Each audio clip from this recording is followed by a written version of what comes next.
The Lost Hero, Chapter 1, Jason.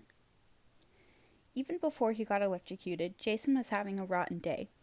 He woke up in the backseat of a school bus, not sure where he was, holding hands with a girl he didn't know.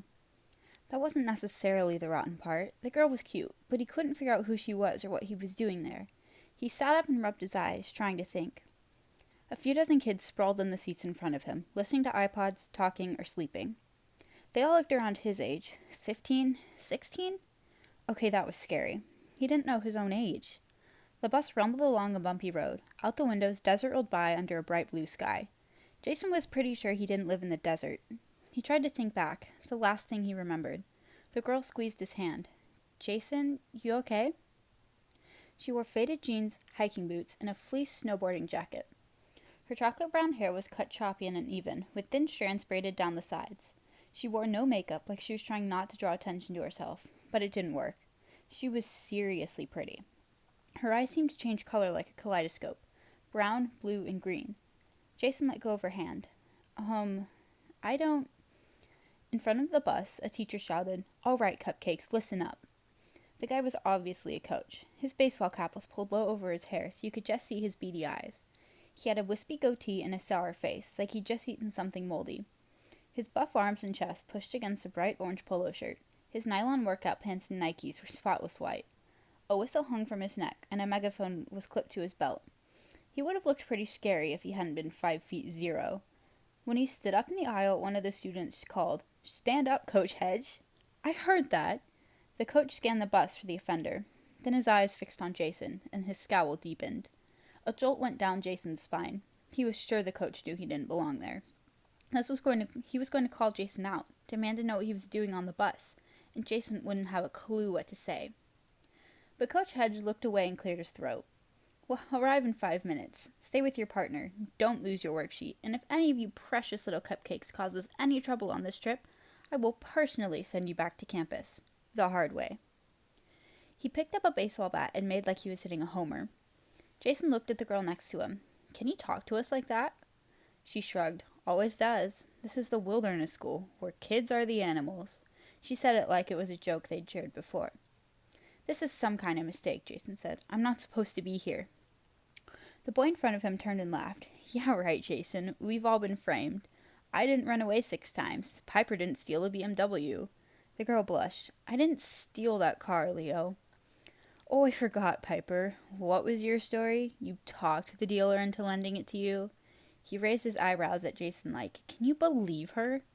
Leo looked like a Latino Santa's elf, with curly black hair, pointy ears, and a cheerful, babyish face, and a mischievous smile that told you right away the guy should not be trusted around matches or sharp objects. His long, nimble fingers wouldn't stop moving, drumming on the seat, sweeping his hair behind his ears, fiddling with the buttons of his army fatigue jacket. Either the kid was naturally hyper, or he was hopped up on enough sugar and caffeine to give a heart attack to a water buffalo. "Anyway," Leo said, "I hope you got your worksheet, 'cause I used mine for spitwads days ago." "Why are you looking at me like that? Somebody draw on my face again?" "I don't know you," Jason said. Leo gave him a crocodile grin. "Sure, I'm not your best friend. I'm his evil clone." "Leo Valdez," Coach Hedge yelled from the front. "Problem back there." Leo winked at Jason. "Watch this." He turned to the front. "Sorry, Coach. I was having trouble hearing you. Could you use your megaphone, please?" Coach Hedge grunted like he was pleased to have an excuse. He unclipped the megaphone from his belt and continued giving directions, but his voice came out like Darth Vader's. The kids cracked up. The coach tried again, but this time the megaphone blared, "The cow says moo." The kids howled, and the coach slammed down his megaphone. "Valdez?" Piper stifled a laugh. "My God, Leo, how do you do that?" Leo slipped a tiny Phillips head screwdriver from his sleeve. "I'm a special boy." "Guys, seriously," Jason pleaded. "What am I doing here? Where are we going?" Piper knit her eyebrows. "Jason, are you joking?" "No, I have no idea." "Oh, yeah, he's joking," Leo said. "He's trying to get back at me for that shaving cream on the Jell-O thing, aren't you?" Jason stared at him blankly. "No, I think he's serious." Piper tried to take his hand again, but he pulled it away. "I'm sorry," he said. I can't." "That's it," Coach had yelled from the front. "The back row has just volunteered to clean up after lunch." The rest of the kids cheered. "There's a shocker," Leo muttered. But Piper kept her eyes on Jason, like she couldn't decide whether to be hurt or worried. Did you hit your head or something? You really don't know who we are? Jason shrugged helplessly. It's worse than that. I don't know who I am. The bus dropped them in front of a big red stucco complex like a museum, just sitting in the middle of nowhere. Maybe that's what it was, the National Museum of Nowhere, Jason thought. A cold wind blew across the desert. Jason hadn't paid much attention to what he was wearing, but it wasn't nearly warm enough. Jeans and sneakers, a purple t-shirt, and a thin black windbreaker. So, a crash forced the amnesiac, Leo said in a helpful tone that made Jason think this was not going to be helpful.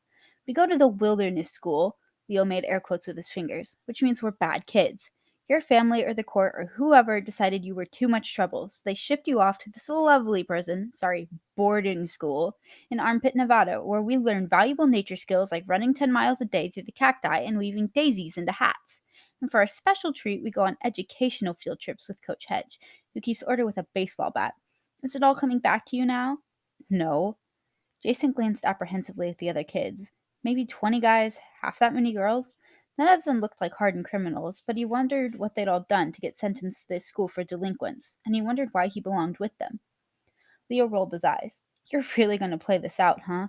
Okay, so the three of us started here this semester. We're totally tight. You do everything I say and give me your dessert, do my chores. Leo, Piper snapped. Fine, ignore that last part. But we are friends. Well, Piper's a little more than your friend. The last few weeks. Leo, stop it. Piper's face turned red. Jason could feel his face burning too. He thought he'd remember if he'd been going out with a girl like Piper. He's got amnesia or something, Piper said. We've got to tell somebody. Leo scoffed. Who? Coach Hedge? He'd try to fix Jason by whacking him upside the head. The coach was at the front of the group, barking orders and blowing his whistle to keep the kids in line. But every so often, he'd glance back at Jason and scowl. Leo, Jason needs help, Piper insisted. He's got a concussion or. Yo, Piper! One of the other guys dropped back to join them as the group was heading into the museum. The new guy wedged himself between Jason and Piper and knocked Leo down. Don't talk to these bottom feeders. You're my partner, remember? The new guy had dark hair cut Superman style, a deep tan, and teeth so white they should have come with a warning label. Do not stare directly at teeth. Permanent blindness may occur. He wore a Dallas Cowboys jersey, Western jeans, and boots, and he smiled like he was God's gift to juvenile delinquent girls everywhere. Jason hated him instantly. Go away, Dylan, Piper grumbled. I didn't ask to work with you. Ah, that's no way to be. This is your lucky day. Dylan hooked his right arm through hers and dragged her through the museum entrance. Piper shot one last look over her shoulder like 911. Leo got up and brushed himself off. I hate that guy. He offered Jason his arm like they should go skipping inside together. I'm Dylan. I'm so cool. I want to date myself, but I can't figure out how. You want to date me instead? You're so lucky. Leo, Jason said, you're weird. Yeah, you tell me that a lot, Leo grinned. But if you don't remember me, that means I can reuse all my old jokes. Come on. Jason figured that if this was his best friend, his life must be pretty messed up, but he followed Leo into the museum. They walked through the building, stopping here and there for Coach Hedge to lecture them with his megaphone, which alternately made him sound like a Sith Lord or blared out random comments like, the pig says oink. Leo kept pulling out nuts, bolts, and pipe cleaners from the pockets of his army jacket and putting them together, like he had to keep his hands busy at all times. Jason was too distracted to pay much attention to the exhibits, but they were about the Grand Canyon and the Hualapai tribe, which owned the museum. Some of the girls kept looking over at Piper and Dylan and stickering. Jason figured these girls were the popular clique. They wore matching jeans and pink tops and enough makeup for a Halloween party. One of them said, Hey Piper, does your tribe run this place? Do you get in for free if you do a rain dance? The other girls laughed. Even Piper's so-called partner Dylan suppressed a smile. Piper's snowboarding jacket sleeves covered her hands, but Jason got the feeling she was clenching her fists. My dad's Cherokee, she said, not Hualapai. Of course you need a few brain cells to know the difference, Isabel. Isabel widened her eyes in mock surprise, so that she looked like an owl with a makeup addiction. Oh, sorry. Was your mom in this tribe? Oh, that's right. You never knew your mom. Piper charged her, but before the fight could start, Coach Hedge barked, Enough back there. Set a good example or I'll break out my baseball bat. The group shuffled on to the next exhibit, but the girls kept calling out little comments to Piper. Good to be back on the res, one asked in a sweet voice. Dad's probably too drunk to work, another said with fake sympathy. That's why she turned klepto. Piper ignored them, but Jason was ready to punch them himself. He might not remember Piper or even who he was, but he knew he hated mean kids.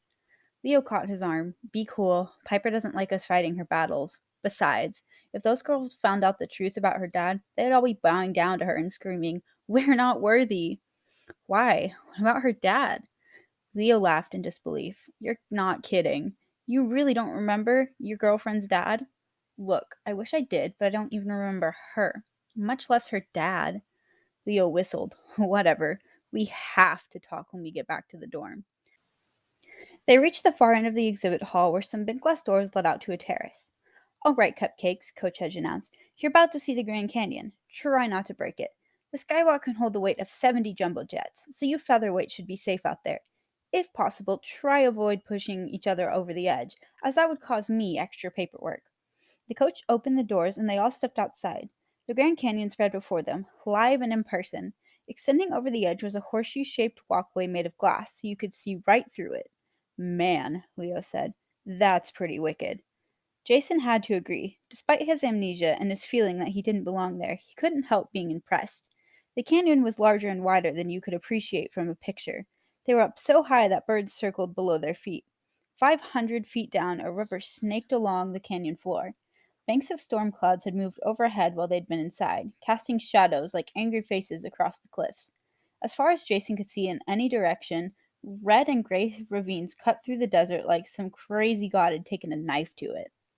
Jason had a piercing pain behind his eyes. Crazy gods? Where had he come up with that idea? He felt like he'd gotten close to something important, something he should know about. He also got the unmistakable feeling that he was in danger. You all right? Leo asked. You're not going to throw up over the side, are you? Because I should have brought my camera. Jason grabbed the railing. He was shivering and sweaty.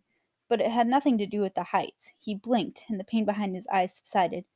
I'm fine, Jason managed. Just a headache. Thunder rumbled overhead, and a cold wind almost knocked him sideways. This can't be safe. Leo squinted at the clouds. Storm's right over us, but it's clear all the way around. Weird, huh? Jason looked up and saw Leo was right. A dark circle of clouds had parked itself over the skywalk, but the rest of the sky, in every direction, was perfectly clear. Jason had a bad feeling about that. All right, Cupcakes, Coach Head yelled. He frowned at the storm like it bothered him too.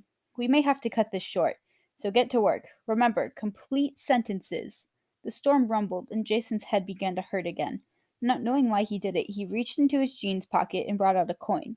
A circle of gold the size of a $50, but thicker and more uneven. Stamped on one side with a picture of a battle axe, and on the other was some guy's face wreathed in laurels. The inscription said something like Julius. Dang, is that gold? Leo asked. You been holding out on me? Jason put the coin away, wondering how he'd come to have it and why he had the feeling he was going to need it soon. It's nothing, he said, just a coin. Leo shrugged. Maybe his mind had to keep moving as much as his hands. Come on, he said. Dare you to spit over the edge? They didn't try very hard on the worksheet. For one thing, Jason was too distracted by the storm and his own mixed up feelings. For another thing, he didn't have any idea how to name 3 sedimentary strata you observe or describe 2 examples of erosion. Leo was no help. He was too busy building a helicopter out of pipe cleaners. Check it out! He launched the copter. Jason figured it would plummet, but the pipe cleaner blades actually spun. The little copter made its way halfway across the canyon before it lost momentum and spiraled into the void. How do you do that? Jason asked. Leo shrugged. Would have been cooler if I had some rubber bands. Seriously, Jason said. Are we friends? Last I checked. Are you sure? What was the first day we met? What did we talk about? It was. Leo frowned. I don't recall exactly. I'm ADHD, man. You can't expect me to remember details. But I don't remember you at all. I don't remember anyone here. What if. You're right, and everyone else is wrong? Leo asked. You think you just appeared here this morning and we've all got fake memories of you? A little voice in Jason's head said, That's exactly what I think. But it sounded crazy. Everybody here took him for granted. Everyone acted like he was a normal part of the class, except for Coach Hedge. Take the worksheet, Jason handed Leo the paper. I'll be right back. Before Leo could protest, Jason headed across the skywalk. Their school group had the place to themselves. Maybe it was too early in the day for tourists, or maybe the weird weather had scared them all off. The wilderness school kids had spread out in pairs across the skywalk. Most were joking around or talking. Some of the guys were dropping pennies over the side. About 50 feet away, Piper was trying to fill out her worksheet, but her stupid partner Dylan was hitting on her, putting his hand around her shoulder and giving her a blinding white smile. She kept pushing him away, and when she saw Jason, she gave him a look like, "Throttle this guy for me." Jason motioned for her to hang on. He walked up to Coach Hedge, who was leaning against his baseball bat, studying the storm clouds. "Did you do this?" the coach asked him. Jason took a step back. Do what? It sounded like the coach had just asked him if he made the thunderstorm. Coach Hedge glared at him, his beady little eyes glinting under the brim of his cap. "Don't play games with me, kid. What are you doing here, and why are you messing up my job?" "You mean you don't know me?" Jason said. "I'm not one of your students." Hedge snorted. "Never seen you before today." Jason was so relieved he almost wanted to cry. At least he wasn't going insane. He was in the wrong place. "Look, sir, I don't know how I got here. I just woke up on the school bus, and I know I'm not supposed to be here." "Got that right." Hedge's gruff voice dropped to a murmur, like he was sharing a secret. "You got a powerful way with the mist, kid, if you can make all these people think they know you. But you can't fool me. I've been smelling monster for days now. I knew we had an infiltrator. But you don't smell like a monster. You smell like a half-blood. So, who are you, and where'd you come from?" Most of what the coach said didn't make sense, but Jason decided to answer honestly. "I don't know who I am. I don't have any memories. You've got to help me." Coach Hedge studied his face like he was trying to read Jason's thoughts. "Great," Hedge muttered. "You're being truthful." "Of course I am. And what was all that about monsters and half-bloods? Are those code words or something?" Hedge narrowed his eyes. Part of Jason wondered if the guy was just nuts, but the other part knew better. "Look, kid," Hedge said, "I don't know who you are. I just know what you are, and it means trouble. Now I got to protect three of you rather than two. And are you the special package? Is that it?" "What are you talking about?" Hedge looked at the storm, but the clouds were getting thicker and darker, hovering right over the skywalk. "This morning," Hedge said, "I got a message from camp. They said an extraction team was on the way. They're coming to pick up a special package, but they wouldn't give me details. I thought to myself, fine. The two I'm watching are pretty powerful, older than most. I know they're being stalked. I can smell a monster in the group. I figured that's why the camp is suddenly frantic to pick them up. But when you pop up out of nowhere... So, are you the special package?" The pain behind Jason's eyes got worse than ever. Half-bloods? Camp? Monsters? He still didn't know what Hedge was talking about, but the words gave him a massive brain freeze, like his mind was trying to access information that should have been there but wasn't. He stumbled, and Coach Hedge caught him. For a short guy, the coach had hands like steel. "Whoa there, Cupcake. You say you got no memories, huh? Fine, I'll just watch you two until the team gets here. We'll let the director figure things out." "What director?" Jason said. "What camp?" "Just sit tight. Reinforcements should be here soon. Hopefully nothing happens before." Lightning crackled overhead, and the wind picked up with a vengeance. Worksheets flew into the Grand Canyon, and the entire bridge shuddered. Kids screamed and stumbled and grabbed the railings. "I had to say something," Coach Hedge grumbled.